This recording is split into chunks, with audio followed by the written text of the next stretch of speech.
Hello, film fans. Welcome to the Film vs. Film podcast. My name is Martin Harries, your host, and I'm joined by the film encyclopedia man, Boaz Dix.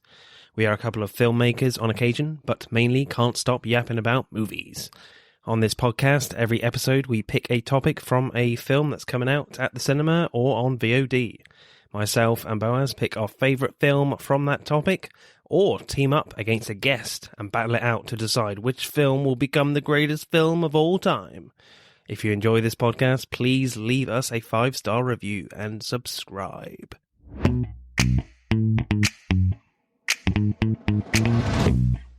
Hello, people. Welcome again back to the Film vs. Film podcast and our last spoiler special of the year. And this one, we, of course, are talking about Saltburn, talking everything spoilerific. And, of course, I can't talk about a weird movie without reuniting the weird movie crew. And, of course, hopefully they'll keep their butcher knives away from Barry Keoghan's 2 runny eggs and his swinging sausage. Hopefully, because I quite like this movie. We like it too. Yes, we loved it. Welcome, Liz and Court. It's great to have you back on again. It's great to be back. Thank you for having us. Hello. Yeah, great to be back. Cool. Liz, I know your thoughts on this a little bit because I've listened to your podcast, amazing podcast, spoiler-free, on theirs. So if you haven't seen it, listen to their podcast, and then when you have seen it, listen to this one.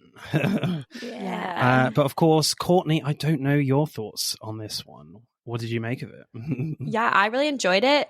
So much so that I went and saw it again. So I went and saw it the Friday that it came out, and then my friends invited me to go see it on either Sunday or I think it was Monday. So then I went and saw it again. Nice. Cool. Yeah, really enjoyed it. I think it has a lot of rewatchability.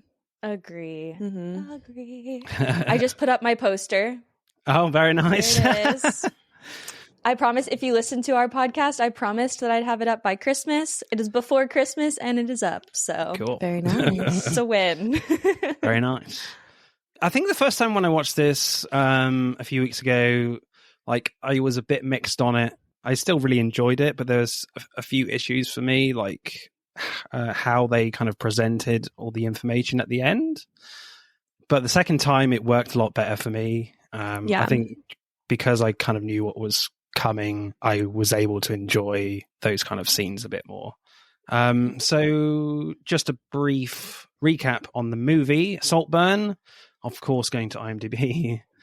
A student at Oxford University finds himself drawn into the world of a charming and aristocratic classmate who invites him to his eccentric family's sprawling estate for a summer never to be forgotten. And there's lots of sexiness in there and dancing, of course.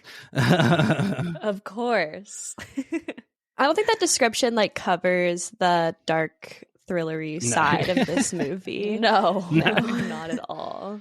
Yeah, I heard you guys talking about the trailer and whether it reveals anything in particular, because certainly these days trailers do reveal a lot, and yeah, this keeps a lot of cards to itself in that trailer. Yeah, it definitely does. It's a lot of secrets. But we'll get into that. So the Oxford stuff I kind of really enjoyed in this movie to begin with. It kind of tricks you with Barry's friend that he meets, the guy from House of the Dragon. The one who's good at maths. Yeah, he's a really nerdy kid. With the candy bar. Yeah, and I kind of love that scene when they're all up in the hall having dinner, and he's like, ask me a question. It's like, no, it's fine. I believe you. You're a genius. No, ask me a question. And everyone's silent. And it kind of manipulates you there a little bit of yeah, this guy isn't weird. He's totally normal. The other guy across from him is. I did not realize he was Prince Aemond. Yeah. Oh my god. It was racking my brain for a while. I know this guy. Yeah. It's been all over the internet, Courtney. What? People are kind of freaking out about it a little bit, that he was in the movie. I mean, that's such a different character. What a range he has. I also kind of liked Reece Shearsmith in the film as Oliver's tutor. You're like, yeah, this film is going to be a dark one with him in it because he does a lot of weird stuff as well. And I kind of loved it when he says to Farley in these like tutorial sessions, these seminars, and he says, "Oh, I used to know your mother when I was at college." And Farley's like, "Oh, really? She never mentioned you." Then Reese is like, "Oh, I didn't know her. I just knew of her." The truth comes out. And it was like the tutor's been like in Barry's situation, like not really knowing anyone. They're both outside of like the posh cool kids circle. So even like the tutor feels a tad awkward with Farley in that moment. But then there's kind of this montage scene where they kind of get on really well because they have the kind of the similar sense of what like Oxford is all about kind of thing. Whereas Barry is just, you know, a super genius sitting there in the corner and like, yeah, I kind of know all this stuff already, but sure, go ahead. Have your little amazing talk or whatever. Yeah, those scenes are definitely, I think, a tell that this movie is going to be dark. Like not only the stuff with the tutor, which is funny also, but all of Barry's interactions like with Archie Madekwe. I think that like very much from the beginning, you sense a tension that's kind of like about their, not only like their interpretations of Oxford, but about like the classes they're in and their intelligence, and it's also like done in a way that's like, okay, maybe this will be a little twisted. It's like the classic case of like your daddy will just buy your way in versus like I have to work for it, and there's always animosity between the two. Yeah, because I feel like with Farley's character, he's definitely the most hateful character in this for me. Like he's always trying to humiliate Barry, like at the karaoke night. Oh my god.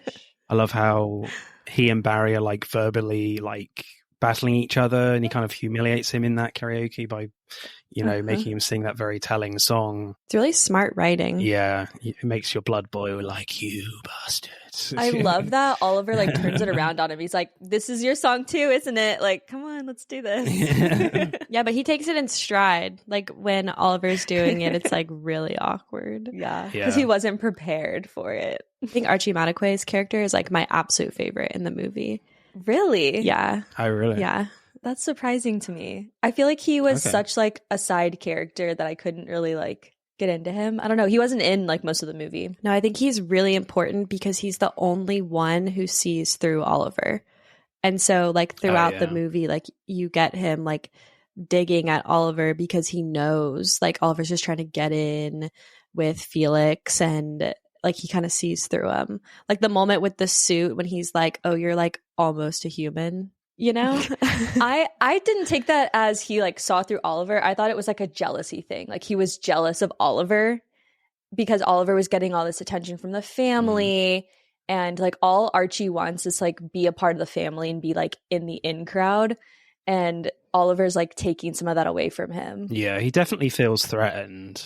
I don't think so. I do. I don't think he realized what Oliver was doing right away. I think by the time he realized what Oliver was doing, they'd already kicked him out. I don't think he realized what Oliver was doing, but I think he like saw through his character a little bit. Like in the sense of, I mean, because Farley wasn't like, I mean, maybe he was concerned about his place, but like he wasn't that concerned because he was like, you know, failing out of schools and like acting out. Like if he really cared, he would have like cleaned up his act a little bit. I think he was pretty concerned. Okay. I think the only reason why he was where he was because of the Cattons or whatever their name was. Yeah, the Cattons. I still loved his character. I thought it was funny. He was a funny character. I did love that scene where kind of Barry takes his own back on him, where he surprises him in bed and has a fondle around. That was quite extraordinary. It was wild. And I wasn't like expecting that at all, I think. No.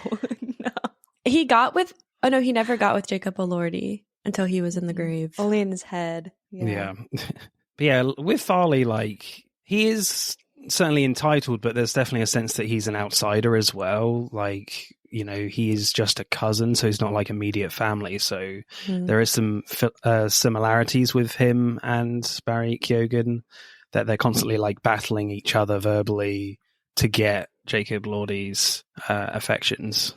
So what did you guys make of the end then? Like, for me, I didn't really understand why they did all these reveals that Barry has like manipulated Felix in becoming his friend and getting to Saltburn, because with all the weird liquids he's consumed and the very on the nose symbolism, like the Minotaur statue in the maze and Barry wearing horns, it wasn't surprising that Barry killed Oliver. So for me, I feel like we could have seen these reveals in real time as they happen. Did you get that sense, or is it just me? I thought it was predictable. So the first time I watched the movie, I gave it a 3.5 stars because Liz and I rate everything on Letterboxd, and the reason being is that I thought it was predictable, and I thought the reveals at the end were like not that crazy, but I still liked it. And then the second time I watched it, I was like, oh, this has a ton of rewatchability despite like,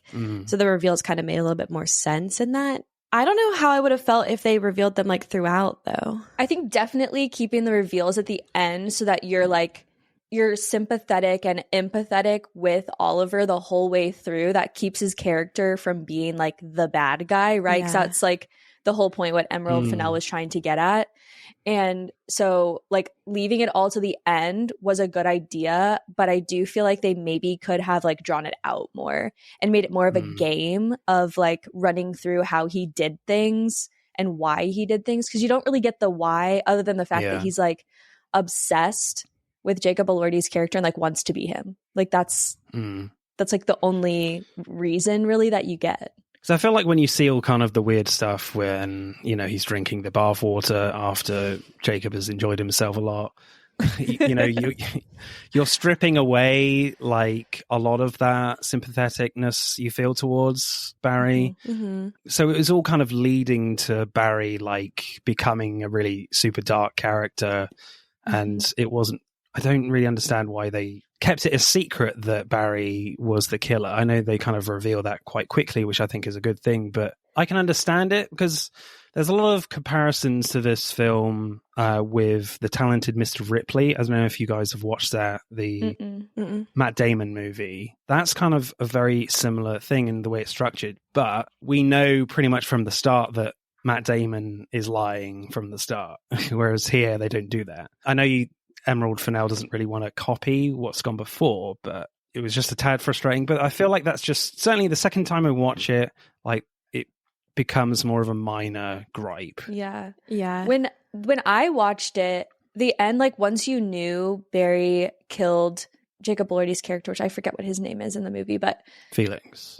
Once you realize that Oliver has killed Felix, then it becomes predictable. But up until that point, I was expecting them to do some kind of like ritual and kill Oliver.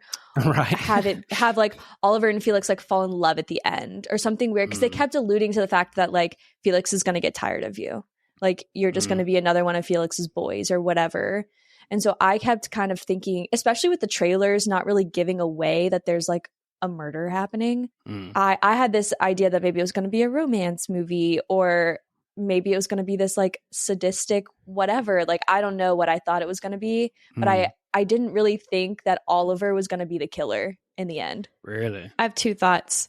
For me, I did know something was up with Oliver, like from the beginning, pretty early on, because they do the scene where they're at Oxford and Felix is like hooking up with a girl in his room, and then Oliver is like looking at him through the window. Peeping Tom, yeah. And then also for me, I thought Folly saw through him.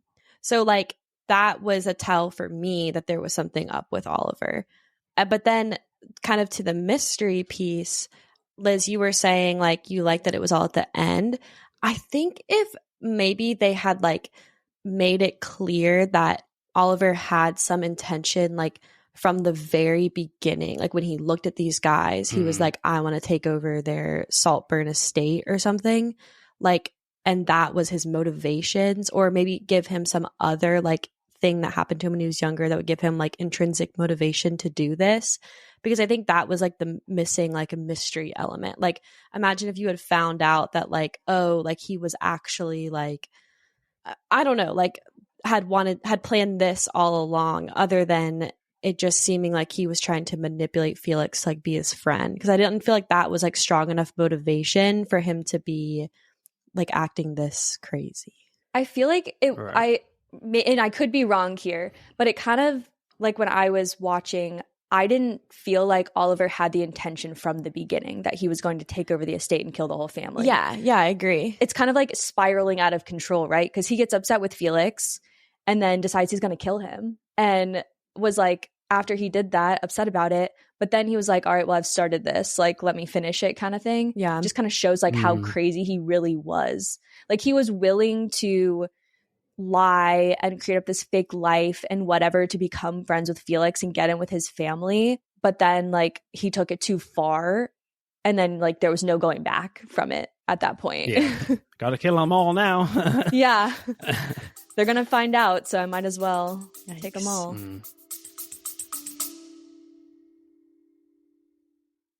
Hey, I'm James Lovino, and I'm here to tell you about Alternate Sides, a movie podcast with a twist. I've worked in the film business for 2 decades, but I haven't actually seen that many movies, and this has been driving my frequent collaborator, Sam, a self-confessed film snob, crazy. So every week, while he's stuck in his car trying to avoid getting a parking ticket, thanks to New York City's alternate side parking regulations, we discuss a classic film I've finally just gotten around to seeing. Alternate Sides, a new podcast about movies, parking, and a 25-year friendship, wherever you get your podcasts.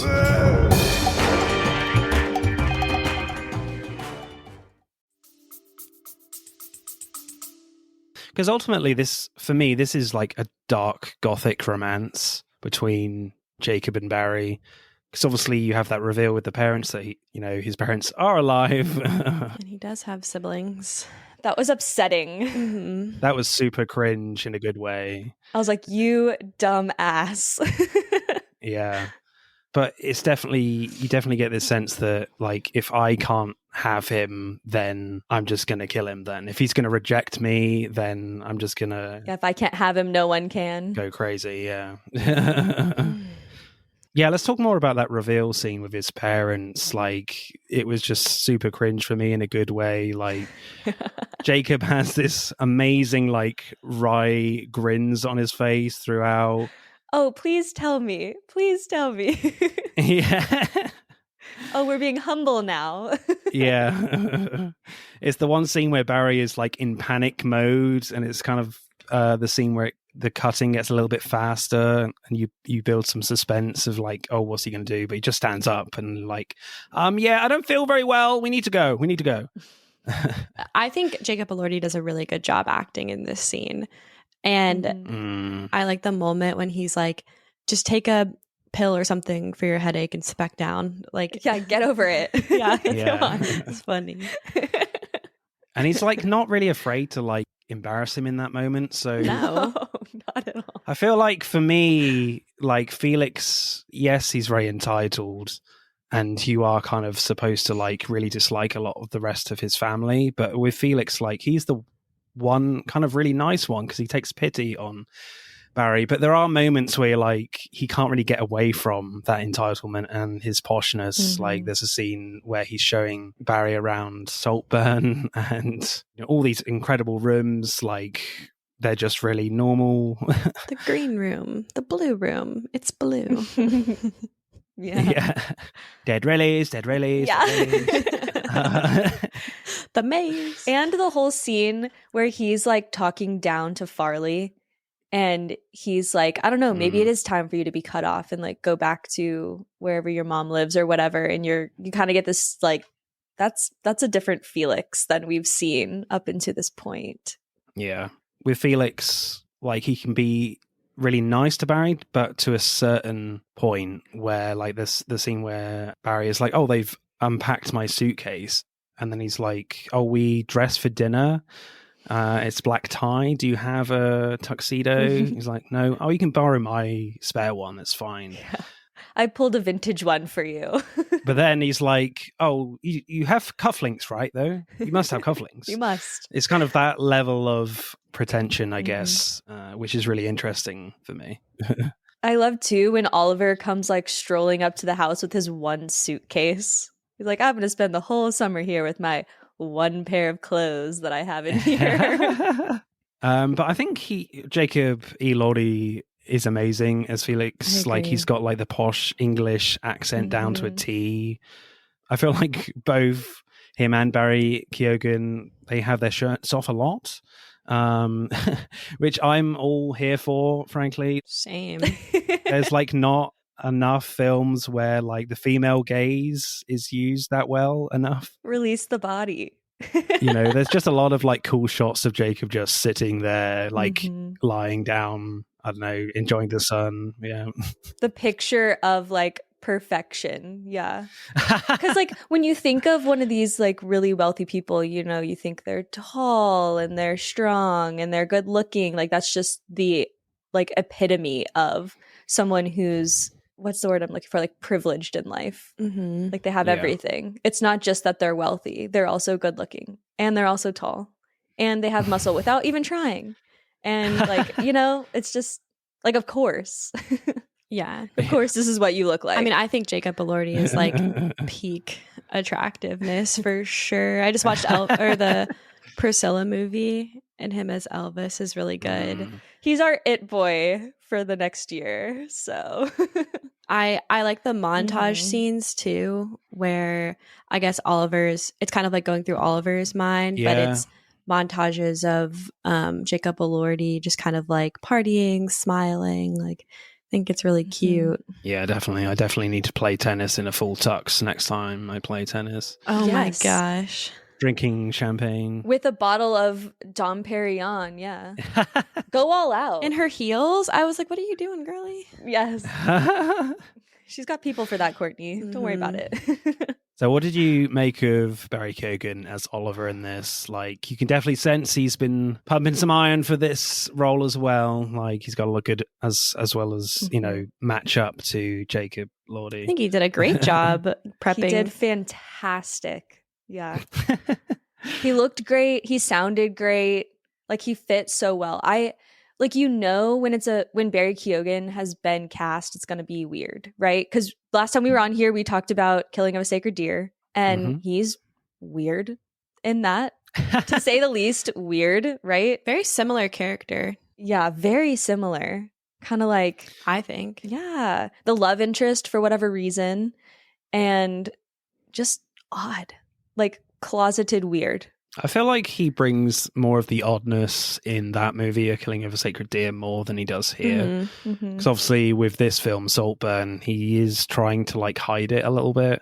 That's kind of the whole point in this one. Whereas in A Killing of a Sacred Deer, like it's all outwardly there. It's all out in the open. So we got to talk about the naked dance scene at the end, of course. Oh yeah.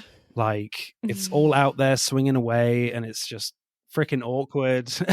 I was not expecting the camera to I wasn't expecting him to turn around and just full screen. I was not expecting that. I was like, oh, a booty. Awesome. He's going to run through the house naked, whatever. Spins around and I was like, whoa, there it is. It was a great, well choreographed scene though, too. Like the dancing was actually pretty good. It looked awesome. He did so good. I did see on the internet where he did an interview and said, I wasn't sure if I wanted to do that scene, but I'm so glad I did. I'm sure it's liberating. It's very fun. It's all out there now. It was a tad spoiled for me because I watched an interview with him as well. One where he's holding two microphones, and they were like, yeah, they made me feel really comfortable. I was a bit cocky about it. Oh, sorry about the pun there. I'm like, oh, yeah. That's funny. You got your cock out in this one then. Yeah. And he did not use a prosthetic. So everything that you see is all Barry Keoghan. Okay. Is that something that people do? Use a prosthetic? Yeah. Yeah. So it looks better. I didn't know that. Yeah. Weird. I like the scene where they're all laying in the grass naked and they're like, oh, no trunks over here. And then he takes his trunks off and they're all like, oh, good for you. That's unexpected. Yeah. Well, yeah, that's kind of quite deceptive as well because you're like, yeah, he's kind of naked in this moment right now, but you don't see anything. Yeah. So you're like, oh, okay. So you're not expecting it later. You're not going to see it again. Yeah. I can imagine the props guy coming up to him and so do you want an extra bit of length there? No, I'm good, mate. No, I'm good. That's hilarious. But the music is Murder on the Dance Floor by Sophie Ellis-Bextor, and I really don't like that song. I really don't like it. Martin. I'm shook.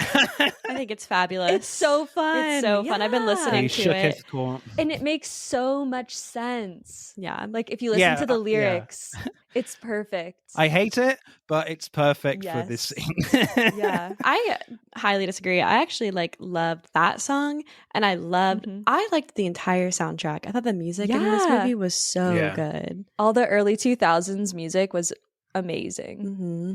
Big fan. I mean, the karaoke song, Boots to the Floor or whatever. I mean, I'm not saying I've got heavily drunk while singing that song before when I was 18. Ever? There we go. Sounds like maybe that was something that happened once upon a time. Yeah. I mean, I feel like I'm a tad older than you two, and I definitely grew up in this era. We should say this film is set in 2006, summer of 2007. This was like a year before I went to university in 2008 in my first year. So the fashion stuff I can definitely relate to. Yeah, like, you know, the jeans that kind of go right to the floor, hence the song, where it's all kind of torn up. But there was a lot of like eyebrow studs. Apparently, I found a movie fact where like there was a lot of arguments in the production of this film about Jacob Elordi's eyebrow stud, whether he should use it or not. You know, would it just destroy his look? Because obviously he's an incredibly handsome man, and like you cannot put a stud on his face. What's going on? So you had that camp, and you had Emerald Fennell, where he's like, no, he has to wear one. Do it.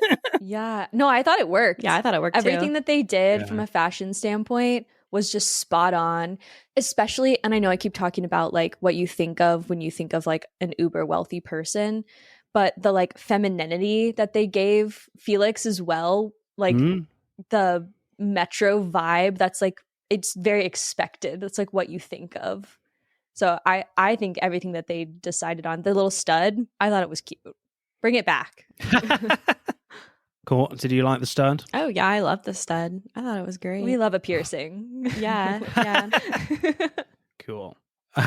So there's some other like very weird things that Barry Keoghan does. Like when he drinks the bath water, I was practically like curling up in my chair.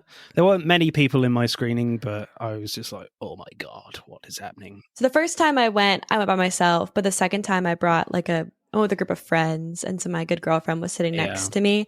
And when that scene came on, I literally because you know, theaters now, they have like the recliner chairs. Like I literally curled up in my seat and was like peeking over, like looking at her, like trying to see how she was reacting to it. And she just like gave me this face that was like I can't believe what I'm watching right now.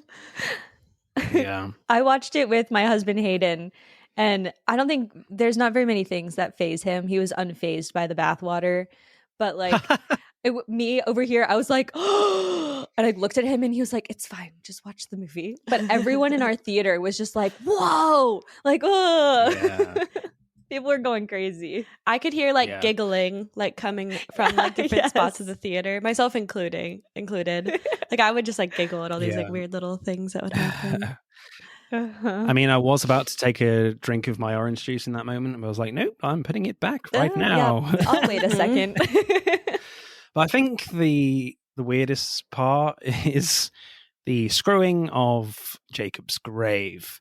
That was kind of arguably the most emotional moment for Barry in the film, and the most disgusting and disturbing.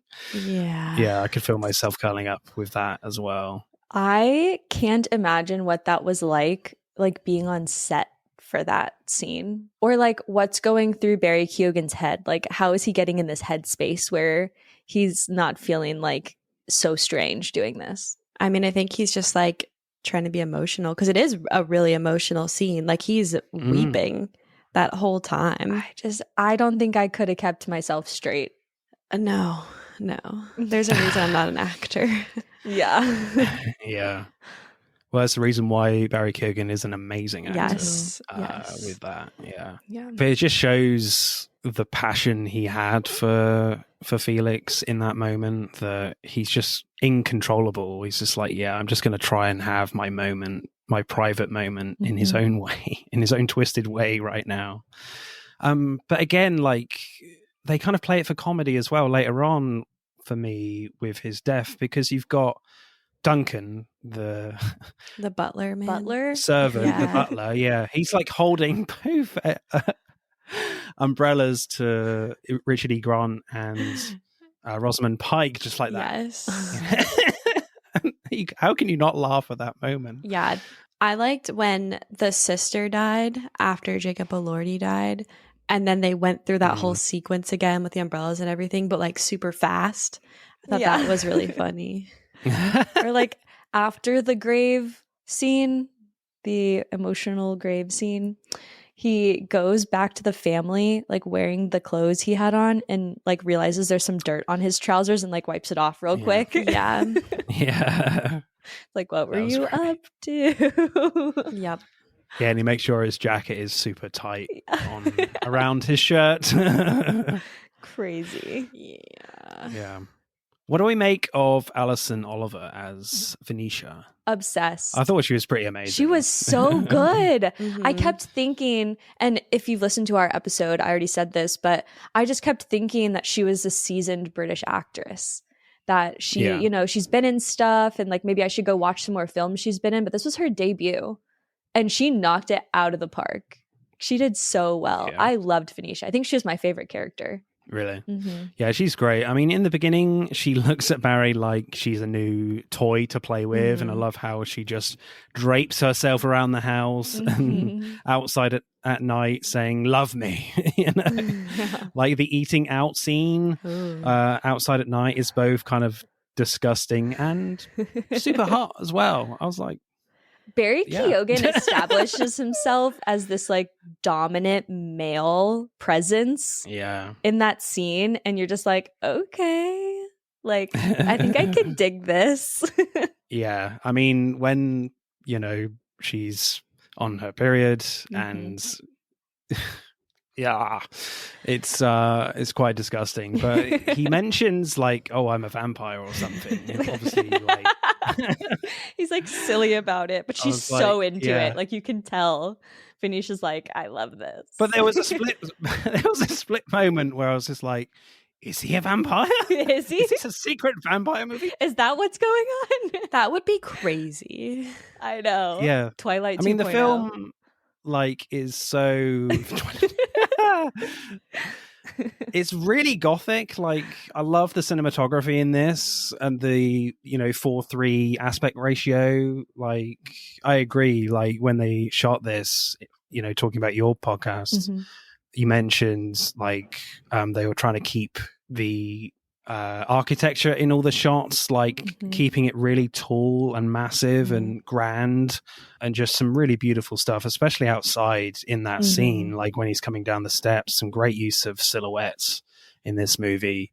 Beautiful stuff. Yeah, everything is very like sexual, even when it's not. Like there's like this air to it of like, it's just, I don't even know the word to use, but everything's like very sensual and very just like all of the angles are very soft, and there's these like beautiful shadows, and the clothes that they wear drape perfectly. It's just like everything going on is just nice to look at. Absolutely. What did you make of Venetia, Courtney? I liked Venetia. I'll echo what Liz said, that like I was surprised that Alison Oliver was not like a more experienced actress. I thought she was good.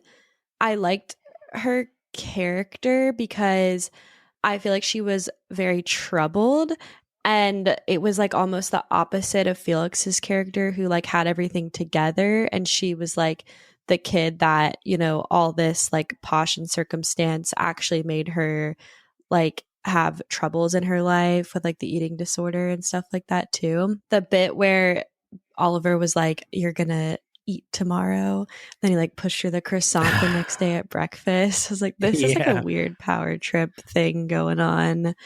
But yeah, I liked her. Yeah, that was great.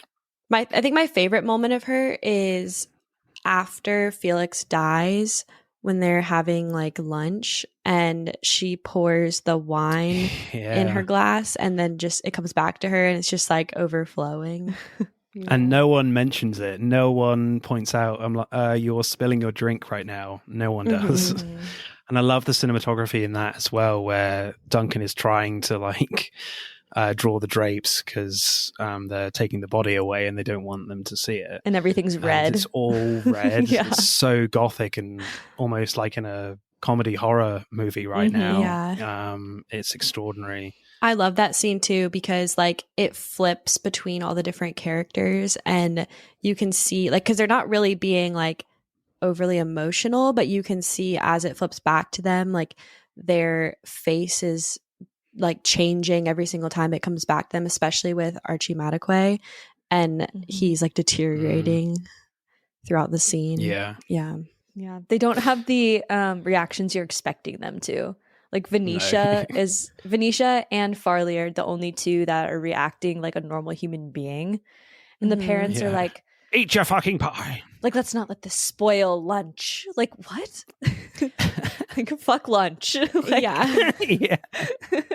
Yeah, it's like it doesn't matter like what happens in their world. They got to stick to their routine. Yeah. You know, even if their son dies, apparently.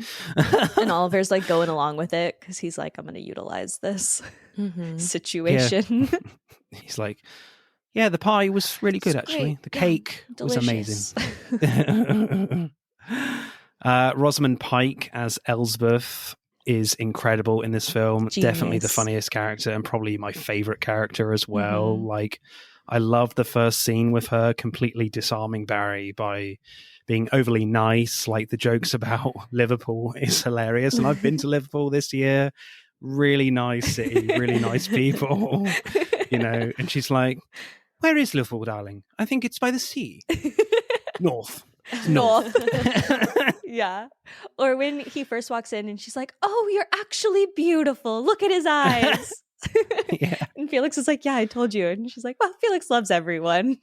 Yeah. You can't trust him. That was so good. I was really excited to see her because when we did our spoiler-free episode and I hadn't seen the movie yet, we were talking about how she does like the comedy. She executes those lines really well, and I was excited to see it because, you know, she's usually in like darker, like more serious stuff, and I think she does a fabulous job with the comedy and very believable. Absolutely. And I thought she was perfectly cast.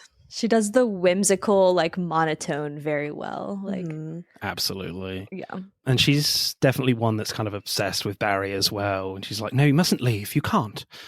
And I love the scene like after Jacob Elordi dies and they're all in the maze. And Richard E. Grant is like, oh, can someone help me like lift him up? Because he's kind of in denial as well that he's even dead. But Rosamund's like, no, we can't. It's nearly lunch.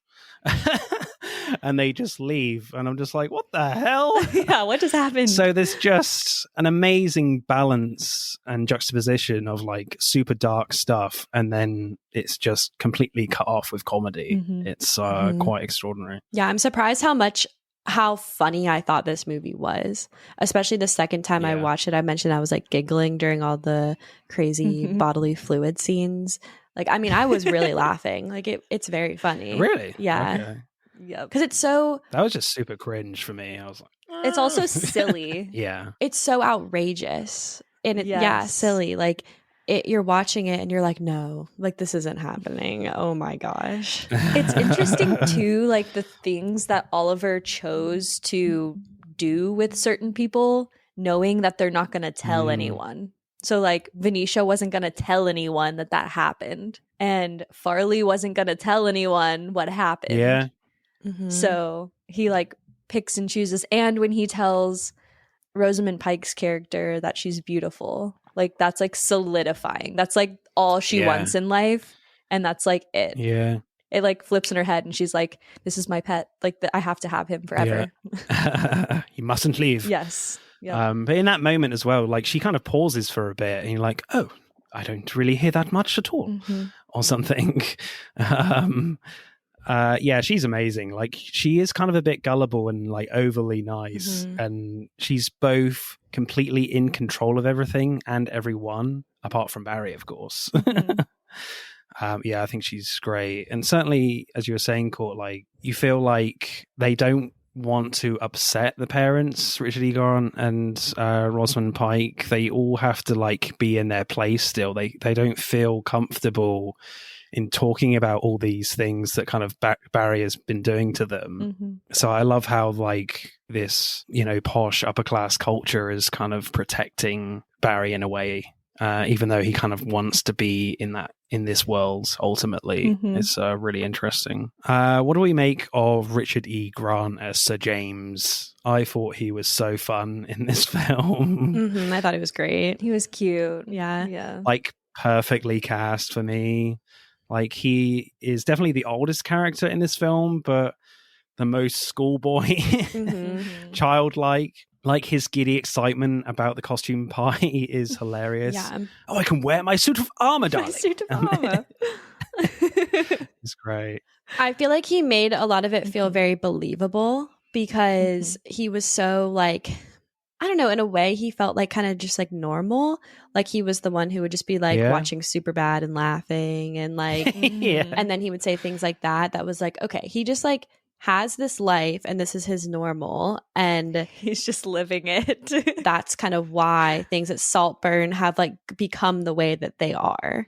Yeah, I really loved Richard E. Grant. And another moment, which I kind of found hilarious, he's like, oh, it's hotter than Barbados. Isn't it amazing? Yeah, his line delivery is really good. Yeah, it's so funny. But again, he kind of has some darker moments to him. Like he's more outwardly dark than all the others. He feels like he's allowed to be like aggressive compared to like Elsbeth and some of the other characters. Like he has a right go at Farley in that kind of dinner scene post Lordie's death, and even when he's trying to send Barry away, like he's like, "How much do you want?" He is being kind of aggressive in that moment, but it's kind of shot and framed in a way that he's kind of looking foolish because Barry really has all the power here and not him. Because at that point, we kind of know who this guy is, or certainly learning more about him before the major reveals. But the only like disappointing thing with him for me is he doesn't really get a death scene, which is slightly disappointing. We just see it in the newspaper near the end. Like everyone else has a death scene, which is disappointing. Did you get that, or was it fine for you guys? I thought the end was rushed, so I think a little bit. Right, probably bothered me a bit. I feel like it was almost meant to be implied that he just like died because he was old. I guess also it's up to interpretation. Like, did Oliver have something to do with it? I don't know. Because obviously you don't really know how like Barry has put Elsbeth in a wheelchair and in a coma. That's true. Which I guess isn't really important at that point. Like, how did she become fully paralyzed? Yeah, but I definitely wanted to know more about what happened to Sir James. Another thing that's so funny about when Rosamund Pike gets ill is like when when Oliver's pushing her around in the wheelchair and her head just like flops down. Yeah. I feel so bad like kind of thinking that some of this stuff is so funny because it's so dark, but I think it's hilarious. Yeah, I think it's meant to be funny. Yeah. It's okay to laugh. Yeah. I mean, I think the film is definitely like challenging you. I think this is why this film is so great for me, is because the film is constantly challenging you about what you should think is funny and whether you're with Barry or not, whether you're on his side or not, because like throughout the film, certainly in the beginning, you're very sympathetic to this guy, but as the film goes on, that peels away. And are you being more sympathetic to Jacob Elordi because he's been so generous to him, but again he's very entitled, so there's great balance there too. So it's very complicated. The moral compass is spinning around and around. The status dynamics are really complicated, and I think it works really well there. Also, going back to Venetia, I wasn't sure about the scene when she dies. Like, the first time I watched it, I feel like, oh, Emerald Fennell has kind of copped out here and not really showing like Barry kill her. But at the same time, I feel like there's definitely a conscious thing where we don't want to be seeing too much like violence against women in films like this, because I think that is definitely an issue in cinema sometimes. So we just have that shot. The second time I definitely noticed it, that he just puts down like 2 razor blades by her bath, and then it just cuts to her filled, she's dead and the bath is filled with blood. So, I mean, what did you guys think about that scene in particular?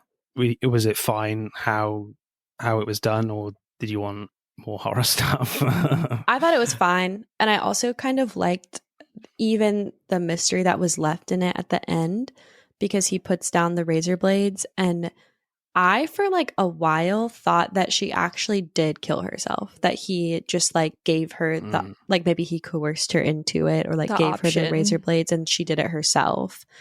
So I kind of like that they left that ambiguous. Kind of left it, yeah. Even though you know he probably did just like kill her and leave her there, but still.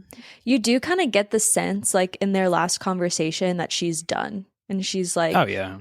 Like, everything that I love in the world has been stripped away. And I don't know. I think the second time I watched it, I realized like how at that moment she also starts to really see through Oliver. yeah, she's already seen through him at that point. Yeah. She knows what's going on. Yeah. So I don't know. With the second watch, I was like less sure. I like felt more skeptical that she did kill herself. I was like, oh, I don't think she would have killed herself in this moment.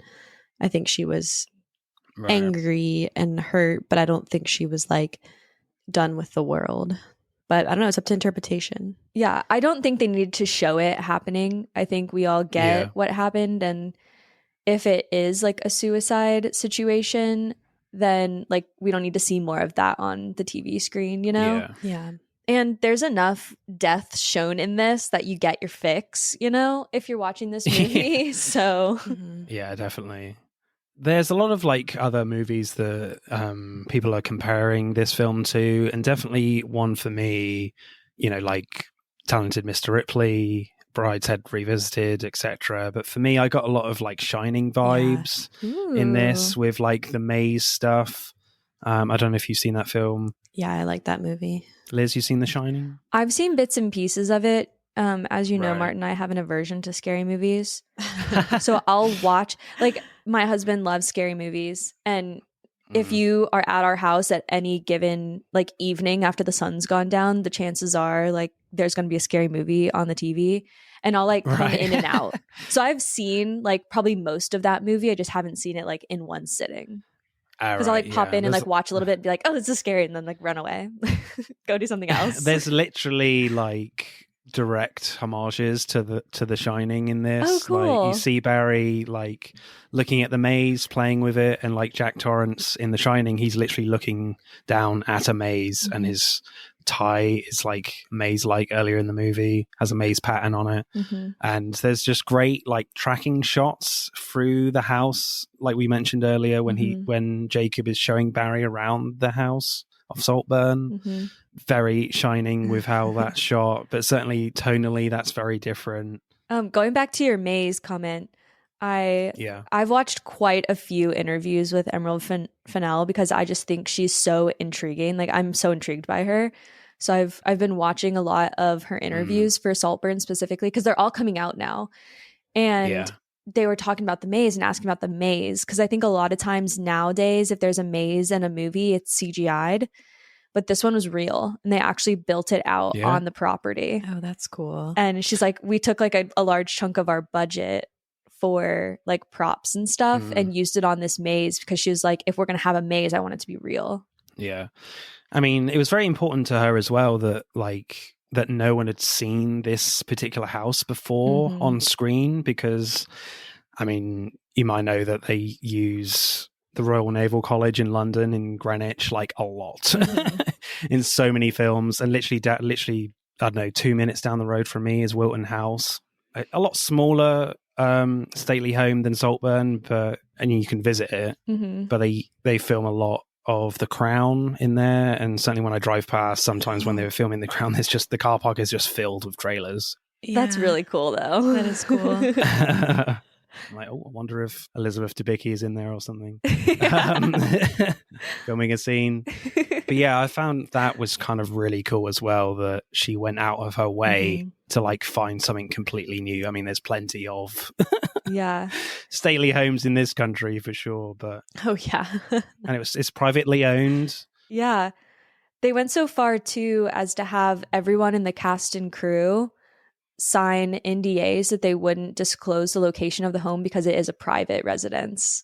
Yeah. And so they wanted to protect the privacy of the people that live there. Yeah, I just kind of like how this film was kind of set dressed as well, like with the kind of 2006 setting you've got here, and how it's kind of very lived in, like the juxtaposition of like how grand this place is, and yet you've got like cigarettes and it's also kind of dusty. Random magazines on the floor. It's all kind of a bit messy, nasty velvet curtains.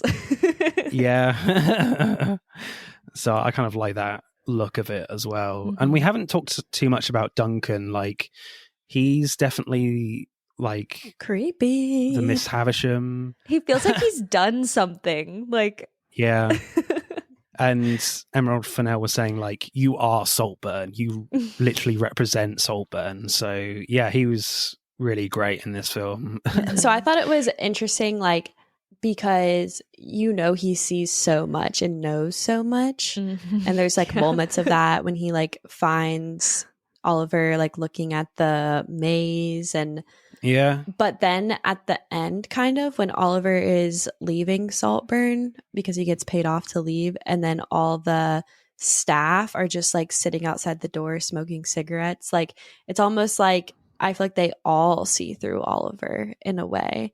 Like, and so they've kind of like, they're all kind of like, can this guy leave? Yeah, they like let their hair down in front of them, like kind of break the facade that they're putting on when they're like in the house.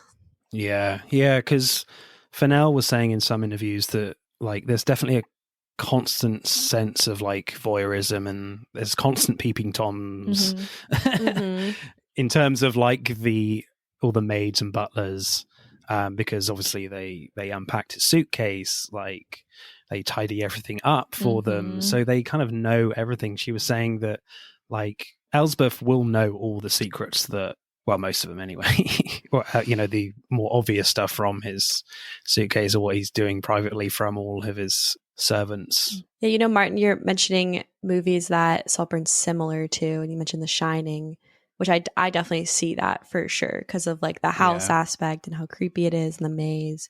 But one other one that I think is similar in like a weird way is Call Me By Your Name. Right. Because of like the romance aspect. Yeah. And like the dynamic between the two main guys. Yeah, definitely. I definitely saw that as well. And obviously in this film, Saltburn is a lot darker. A lot darker. But again, like Call Me By Your Name definitely has some weird moments too, involving a peach. Yeah.